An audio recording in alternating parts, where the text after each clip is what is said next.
right, guys, welcome back to the ALGS channel. Hope you guys are all doing well and having a great day so far. A lot to dive into and discuss in this one. We've got some roster updates and roster drama that we have got to discuss, and man, oh man, were we expecting this? Not in the slightest. We were expecting a roster change, but not this specific one. So if you guys want to stay up to date with all things going on, including the scores, recent scrims, recent results, roster changes, roster news, of course, like the video, subscribe to the channel, and let's dive into it. Firstly, want to just say, sorry for the little bit of a lack of upload. I kind of wanted to upload during the Pro League stuff yesterday, but man, I've been getting into a new company with this job, and it has been so busy. Thankfully, it's all from home, but hopefully we'll be over this curve pretty soon. But first off, you guys know Yuki did announce that he was going to be stepping down to the substitute roster position not long ago. And of course, this was sad, but we kind of understood and we knew that Alliance was going after a controller player, and it did happen. Unlucky has obviously left the roster with Kinda and I think Matafi, and he's going to be going over to the Alliance team. And I think that these boys are going to see some success for sure. Matter of fact, I'm pretty sure they already had some good instances of success as well. Anyways, we also want to talk about this roster change because that was not the only one. This one happened just last night, and you're following me on Twitter, you'll know that Native Gaming, we knew they were going to make some change because they haven't had the best results, but they have decided to drop Mamba on this Native roster. So right now it's actually going to be Rambo, and it's also going to be Klein. Of course, those were the two guys remaining on the roster. They have collectively decided to get rid of Mamba in this instance, and a lot of people were not understanding of this. If you take a look at the article, you'll see multiple tweets that came out. This is from APACGlobalSeries.com, of course, my own ran website. You had Stunny saying you are not the issue on that roster, Presley saying and then I think Imperial Hal also would go on to say like he can't keep getting away with this, and people are really hating on Klein in this instance. And there's been a lot of talks about how many rosters that they've gone through, or maybe how many times that they haven't seen success, and you have to dial it down to someone else rather than always pointing the finger. But regardless of what you may think of this roster, a lot of people seem to be in the comments collectively agreeing that it should not have been Mamba, but maybe a different roster change should have taken place. But then the coach comes out, Braden, of course, and he says, for the record, Klein has not initiated, planned, or made any roster change in 2 years. Sick of seeing you bozos act like he's just snaking everybody. The bro played with Kitty for a year and a half, tells you all that you need to know. So obviously there's two sides of the story. I think the coach, for the most part, really wanted to get people to stop hating on Klein. He's a hard worker, he's a grinder, he's really putting in so much effort, and he's getting a lot of hate. And I do think that it's kind of this Imperial Hal effect as well, but also just pro player effects. When people start commenting and they say you're not the problem, this should have never happened, a lot of people start to topple onto it, and it may be, it's kind of easily to interpret it as hate, but it's just really like when a lot of people have the same opinion, when it becomes overwhelming, it feels like hate, but it really might not be. At the end of the day, I think everybody wants the best for everybody to some degree, but a lot of voices make a loud noise, and it really makes it feel like that was actually a really good quote. I really should, hang that up somewhere. But anyways, it makes it seem like it's hate, but interested to see what you guys have to say about it as well. A lot of people are wondering what's the new Native roster going to be, who's going to be the new pickup, and of course, Vaxon doesn't really fit that role that I guess they're looking for, but he might be a good, the role that they're having currently, the dynamic of their pacing doesn't look well. It doesn't seem like it's going very smooth either. So maybe they need a new guy with a whole new pacing and a whole new dynamic. And maybe Vaxlon is a guy that's on the market and is a really talented player. Could Native sign Vax? I don't know, obviously. And I don't really think Vax is maybe looking to go to this squad, but it is a pro league opportunity. Maybe it's something Vax could entertain in the future. Not exactly sure, but I personally would love to see Vax back in pro league because he is deserving. You guys all know,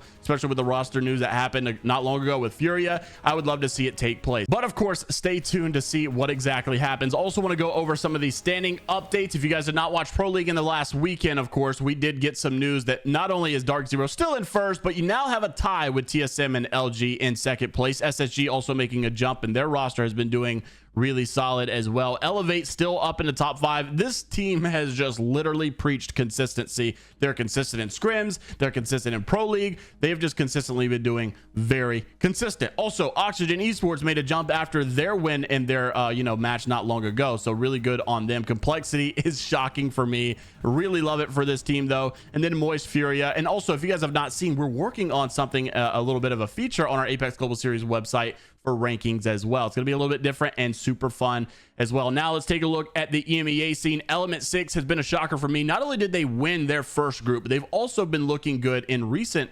groups as well. So E6 currently in first place. Of course, they went through some roster changes as well, and people had an opinion on, but 07 in the top 3 is another good one as well. Nasky's been getting a lot of hate from Zero and their little friendly banner as well. Alliance, I believe, has jumped up. They did not start off great, but now they're doing a little bit better. So good on them. Also, APAC North. This one is no surprise, and man, I love APAC North right now, and I'm really a big fan of this because you are seeing consistency across the board from the rosters that are signed. Riddle, Order, Fnatic, Reject, Pulverex. I don't know some of these other ones. They're a little bit newer, I guess, in the scene of you know, if they make it to land and such, but I haven't really seen a lot of these organizations too much. But really good for, like, you know, Crazy Raccoon, they're back, Northeption.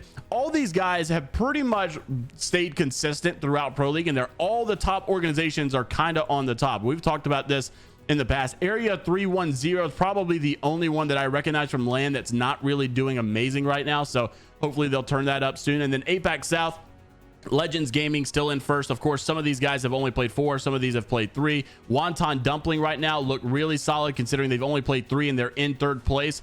But for the most part, this is another session of all the good organizations doing pretty solid across the board. Besides, maybe you could argue Dreamfire is still struggling to find their identity, and I hope that those guys can figure it out, because man, oh man, it is you know, that's a team that you love to see it land, and I do not want to see them miss out either. But all across the board, I gotta say, Dark Zero looks to be my #1 across all regions, and I do think North America, sadly, as much as I want to see, in my personal opinion, I want to see another region win it this year. I don't want to see NA just win every single time, and so far that was the case last year. They won all 3 lands. I really hope that we'll see some other regions win, but Dark Zero looks to be my #1. To be quite frank with you, TSM is probably my #2 in all these other regions, but after that, I really am liking APAC North this year. To me, APAC North is going to have a better year than what they're used to having, and I'm excited for it as well. Of course, we go into some scrims as well. Last night's scrims are really hard to take seriously because, you know, we got some teams missing here, but Dark Zero once again up there in the top. Alliance with their scrims last night, really good stuff to see.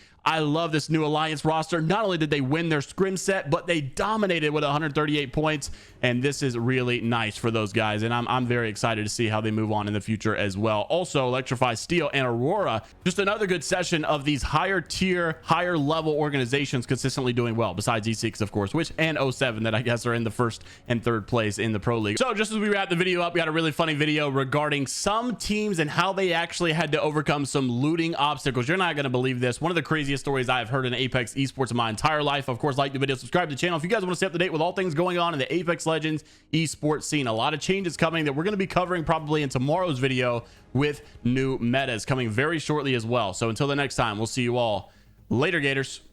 Rex couldn't do PvE, so He couldn't do PvE? What'd you just say to me? he's an arachnophobe. He can't do spiders, which fucked up our looting. So we couldn't do any PvE. So he had to scan the beacon. What the fuck? Yeah. Wait. Please say you're trolling. No. What I'm not trying to make fun of him for that either. That's I'm not actually mocking him for that. It's doing damage. So telling me anytime we're near SFG I should have spotted as he starts running away or what? Yeah. He won't look at them. What the fuck?